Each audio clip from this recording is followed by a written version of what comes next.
Hey everybody, it's Jason Blaha here, and it's time for another workout, and today was dynamic effort bench day. I'm adjusting my benching a little bit because I know that speed and explosiveness are a weak link for me, and I feel like when I've been doing the dynamic work here that by the third week it's getting too heavy for me to get the speed that I want, and so I decided to reduce my percentages down 5%. So I'm going to work with 45%, 50, and 55 and see how that works for me for this wave with a little bit more band tension. So I actually have about 10 pounds more band tension than it would call for, and I may increase that further. One thing I did notice with this though is that there's a little bit of slack in the bands. I need to get them in a hair tighter. I need to pull them about maybe 2 inches tighter with my setup, because I noticed that when I was looking at the footage here, you notice it gets a little slack right at the bottom. I want to take that slack out. I do want a tiny bit of tension at the bottom. But I think with my other bands, that's a little easier. My next set up over this pair. So I may run the next ones next time. But I feel like I need that explosiveness. And today it was fast. Like, this is actual speed. This is speed training. And part of me almost feels like with benching, due to my bench being behind other stuff, that I might even want to go to all band work for speed days and all chain work for max days. I'll toy with the idea.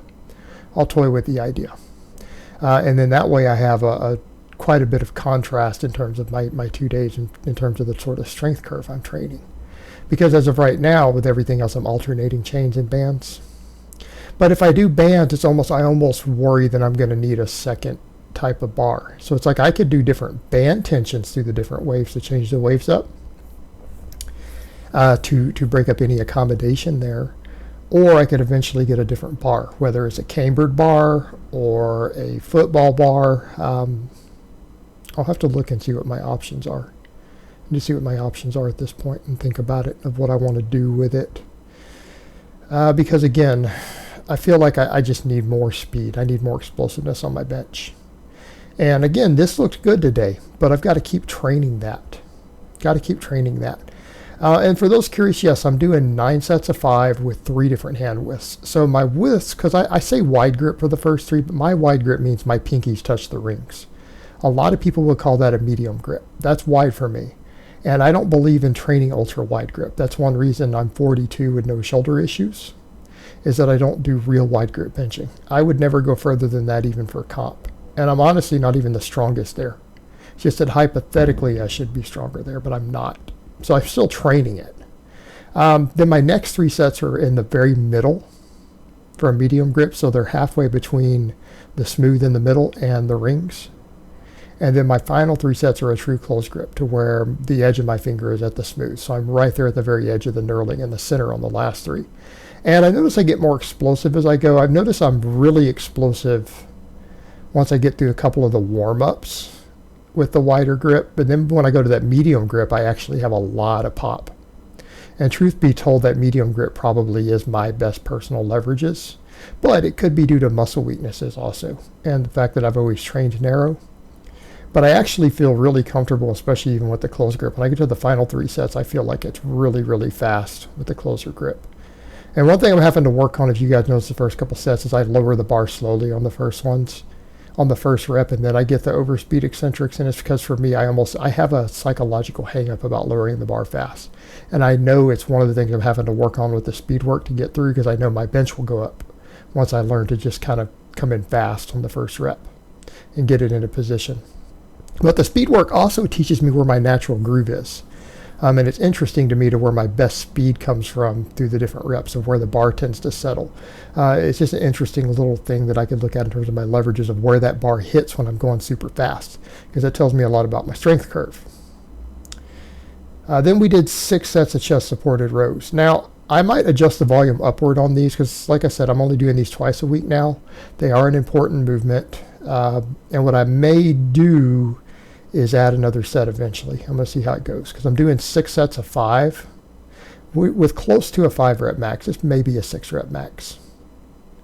I could always add another set if I need to get enough training volume here, because I do need to make sure that whole upper back region gets worked. And again, it's a part of my bicep training, and this is one reason, because I'm doing a lot of this stuff, it's one reason I only do 3 sets of the hammer curls. I'm focusing on tension on those getting stronger And what we always need to remember with assistance work, you can always increase volume with assistance and accessory work. There's no need to just push the bleeding edge with volume all the time. It's one of those things that you can increase. So with these, I'm doing 6 sets right now. I could always go to a 7.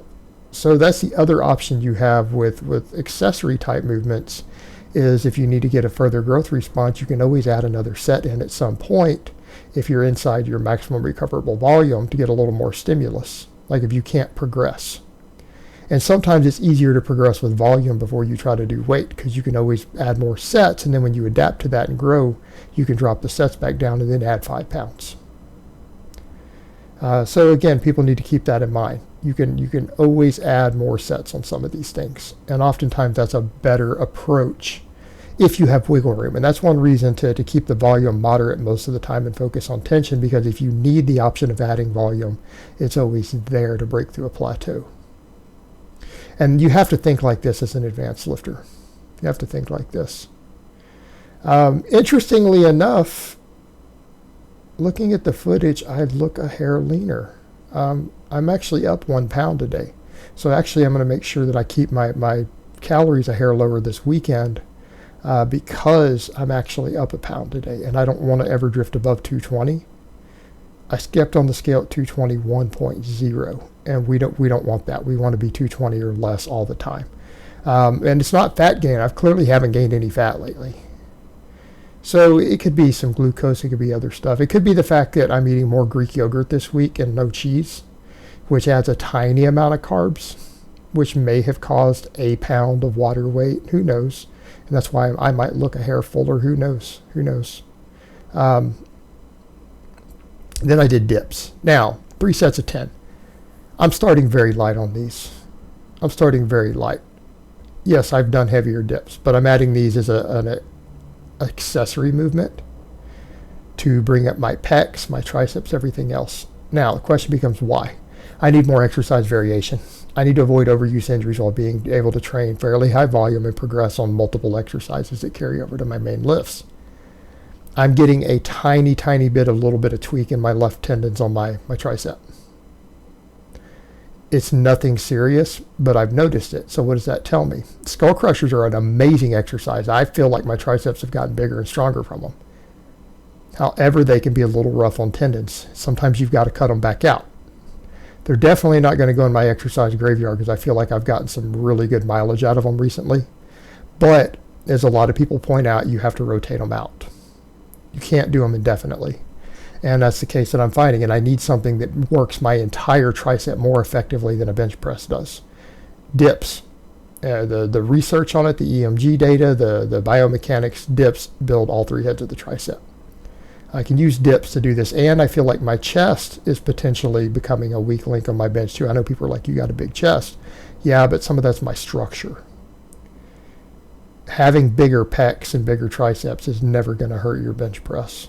Never a bad thing. And I'm feeling like I don't feel the weakness in my triceps anymore on benching. I feel it in my chest more, which tells me I need to keep working on both.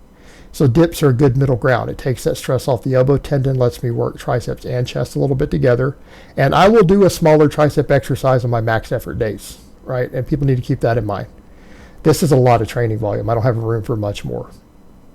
9 sets of speed bench and then 3 sets of dips. That's a lot of volume for chest and triceps in one day. I don't have a lot of room. I have a second day for chest and triceps every week. So I can put a little bit more smaller exercises after the floor pressing and stuff for the triceps. And you guys will see what I do. I've got some stuff in mind that we can do that will take that stress off the tendon with the equipment I have available. Then we did our laterals. 3 sets pretty much to failure. So it went like 10, 9, 8. And you notice the form kind of breaks down near the end. It's because I'm reaching failure. And that's fine. Form breakdown is on a smaller exercise that you're hitting failure on is normal. Means you've fatigued everything to its limit. You can't lift anymore.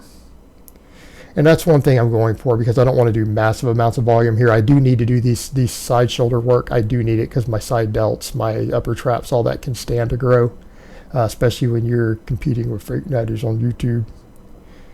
So these are going to be mainstays. They're going to stay in, but I don't need huge amounts of volume on them. I need just enough to keep stimulating some growth. Then we did our hammer curls. Somebody kind of pointed out, oh, you cheat a little bit on these. There's all this shoulder movement. I'm trying to build as much muscle as I can on these. This is not an isolation movement. It's here to work my biceps, brachialis, radial brachialis grip. So this is a forearm and whole bicep exercise. The shoulder extension actually is part of the function of the bicep, and people forget that. And I need this to carry over to my rows. This is not just to grow my arms to help with my bench press and a sort of curl that doesn't inflame my tendons. This is also a minor multi-joint exercise that I won't carry over to my rows on. I want this to make me stronger at my rows. So it serves multiple purposes. Like with everything else, guys, we pick sometimes lifts that meet our needs. They don't just say, oh, it's just to work this muscle. We have to look in terms of what else does it do for me. If it only works just this muscle, you probably don't have room for it in your training. You need to find something that serves two purposes. This one serves two purposes for me. And that's the reason I do them this way. But 3 sets of this and then I hit failure. So I hope it has been informative, and I will talk to you guys next time.